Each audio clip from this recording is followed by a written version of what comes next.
સુરતમાં ઉધનામાંથી 1550 કરોડના cyber fraud કેસમાં સાયબર ક્રાઇમને વધુ એક સફળતા મળી છે। રોકડ રકમ યુએસડીટીમાં કન્વર્ટ કરનાર વધુ 4 ઇસમોની પોલીસે ધરપકડ કરી છે। ઉધના પોલીસે 21 મે 2025ના રોજ વાહન ચેકિંગ દરમિયાન મોપેડ સવાર રોનક સંદીપ સુદાણીની ડિક્કીમાંથી મળી આવેલા જુદા જુદા નામના પાન કાર્ડ અને પ્રોપરાઇટરના સ્ટેમ્પની તપાસમાં ₹1550 કરોડના સાયબર ફ્રોડનો પર્દાફાશ કર્યો હતો। अलग अलग बैंक में एकाउंट खोलावी तेनी समग्र किट तथा तेमां रजिस्टर मोबाइल नंबरना सिम कार्ड साइबर फ्रॉड आचरनारी टोळकीने मोकलावी फ्रॉडना रूपिया ट्रांसफर करवाना मसमोटा कौभांडमां अत्यार सुधीमां उधना पोलीसे 164 जेटला बैंक अकाउंट्स शोधी काढ्या हता અને 25 આરોપીની ધરપકડ કરી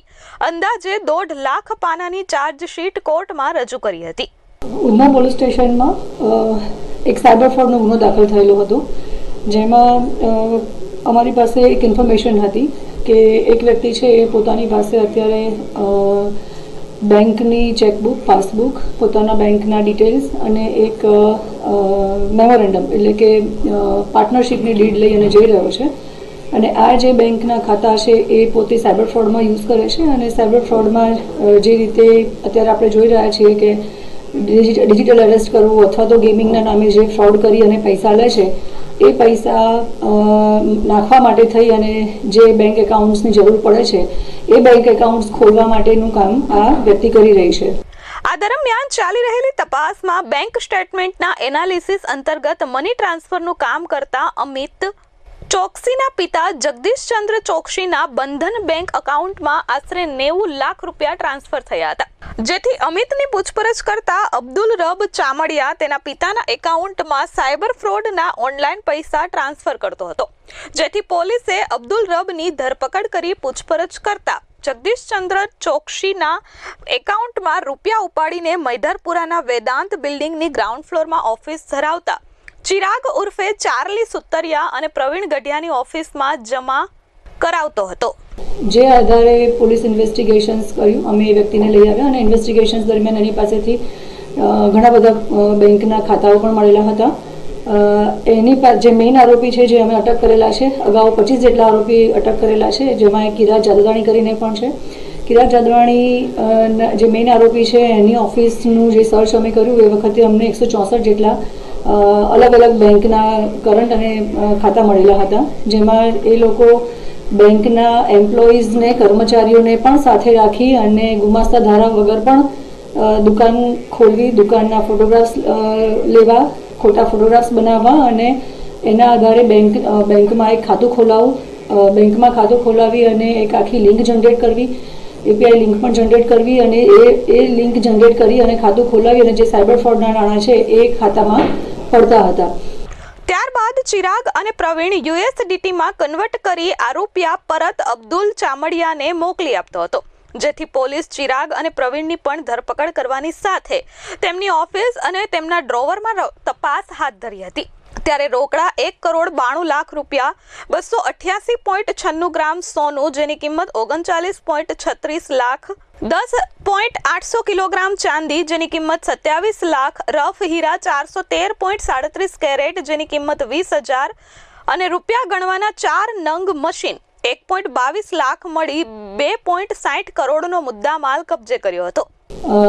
જે વખતે જે આ ખોટી રીતે દુકાનની ઓળખ ઊભી કરવી, ખોટા ડોક્યુમેન્ટ્સ બનાવવા, એના માટેના પણ જે સાથ સહકાર આપેલા હતા એ આરોપીને પણ અમે અગાઉ અટક કરેલા છે। બેંકના 8 કર્મચારીઓને પણ અમે અટક કર્યા છે, કારણ કે બેંકની કર્મચારીની સંડોવણી વગર આ સાયબર ફ્રોડના નાણાં એ ખાતામાં પડે એ શક્ય જ નહોતું। આખી લિંક એસ્ટાબ્લિશ થઈ અને જે બેંકના ખાતા ધારકો છે, જે વ્યક્તિ પોતે એક ખાતું જે પોતે જાણે છે કે મારું ખાતું ખોલાવ્યા પછી મારે કિરાજ જાદવાણીને આ ખાતું વેચવાનું છે, જેના બદલામાં મને 50,000 કે 1 લાખ રૂપિયા આપશે એવું ખાતા ધારક જાણે છે। એ જાણે છે કે આમાં કોઈ ઇલીગલ ફ્રોડના નાણાં પડવાના છે, છતાં પણ એ 50,000 અથવા 1 લાખ રૂપિયાની લાલચમાં આવી અને પોતે પોતાનું ખાતું કિરાજ જાદવાણીને વેચતા હતા એવા તમામ ખાતા ધારકોને પણ અમે પોલીસે અગાઉ અટક કરેલા છે। એ ઇન્વેસ્ટિગેશન્સની લાઈન જ્યારે ચાલુ હતી ત્યારે અમારી પાસે એક એવી ઇન્ફોર્મેશન સ્ટડીના આધારે અને ઇન્વેસ્ટિગેશન્સમાં મળી કે જે ખાતાઓ 164 જેવા જે ખાતાઓ છે એમાંથી આશરે 8 થી 9 જેટલા ખાતાઓમાંથી 90 લાખ રૂપિયા જેટલા જે રૂપિયા છે એનું ટ્રાન્ઝેક્શન થયું છે. અમિત નામની કોઈ વ્યક્તિ છે અને જેના ખાતામાં આ પૈસા પડેલા છે. જ્યારે અમિતની અમે પૂછપરછ કરી ત્યારે અમિતે કીધું હતું કે આમાં જે આરોપી છે પકડાયેલા અબ્દુલ કાદિર ચામડિયા, જેઓ એની પાસેથી જ અમિત જગદીશચંદ્ર ચોકસીના એના અને એના પિતાના ખાતામાં આ 90 લાખ રૂપિયા ગયેલા હતા. હાલ પોલીસે મની ટ્રાન્સફરનો ધંધો કરતા અમિત જગદીશ ચોકસી, આંગડિયા પેઢીના સંચાલક ચિરાગ ઉર્ફે ચાર્લી નાગજીભાઈ સુતરિયા અને પ્રવીણ ઉર્ફે ધનજીભાઈ લક્ષ્મણભાઈ ગઢિયા અને અબ્દુલ કાદિર ચામડિયાની ધરપકડ કરી છે. જેમાં અમે અમિત જગદીશચંદ્ર ચોકસીની પણ ધરપકડ કરી છે અને જે આરોપી છે અબ્દુલ કાદિર ચામડિયા કે જેણે 90 લાખ રૂપિયાનું મ્યુલ એકાઉન્ટ્સમાંથી ટ્રાન્ઝેક્શન્સ અમિત જગદીશચંદ્ર ચોકસી અને એના પિતાના ખાતામાં કર્યું છે, એ બંનેને અમે અટક કર્યા છે. આની જ્યારે અમે ઇન્ફોર્મેશન લેતા અને ઇન્વેસ્ટિગેશન્સ કરતા હતા ત્યારે આરોપી જે અબ્દુલ કાદિર ચામડિયા છે એણે બીજા એક હવાલાથી પણ યુએસડીટી ટ્રાન્સફર કરેલા છે, જેનું નામ છે ચિરાગભાઈ ઉર્ફે ચાર્લી નાગજીભાઈ સુતરિયા. એના ત્યાં કામ કરતા પ્રવીણભાઈ લક્ષ્મણભાઈ ગઢિયા, જેઓની પણ અમે અટક કરેલ છે અને યુએસડીટીમાં એ લોકો ત્યાં આ જે પૈસા મ્યુલ એકાઉન્ટ્સમાંથી સાયબર ફ્રોડના આવતા હતા એનું એ લોકો યુએસડીટીમાં કન્વર્ટ કરતા હતા. ડીસીપી ઝોન 2 ના કાનન દેસાઈએ જણાવ્યું કે જગદીશચંદ્ર મહેતાના મ્યુલ એકાઉન્ટમાં ટ્રાન્સફર થતા સાયબર ફ્રોડના રૂપિયા અબ્દુલ ચમાડિયા ઉપાડીને ચિરાગ સુતરિયા અને પ્રવીણ ગઢિયાને આપતા હતા. આ રૂપિયા તેઓ યુએસડીટીમાં કન્વર્ટ કરી પરત અબ્દુલને આપતા હતા અને અબ્દુલ ચાઇનીઝ ગેંગ સાથે ઓનલાઈન યુએસડીટી પહોંચાડતો હતો. વધુમાં કહ્યું કે ચિરાગ અને પ્રવીણ આંગડિયા પેઢીના નામે હવાલાનું કામ કરતા હોવાની આશંકા છે અને અબ્દુલ કઈ રીતે ચાઇનીઝ ગેંગના સંપર્કમાં આવ્યો તે મુદ્દે તપાસ ચાલી રહી છે. આ રીતે અમે અત્યારે પોલીસને 164 જેટલા બેંકના જે એકાઉન્ટ્સ છે અને એમાંથી 25 આરોપીની જે અમે અગાઉ અટક કરેલી હતી, જેમાં બેંકના ખાતાધારક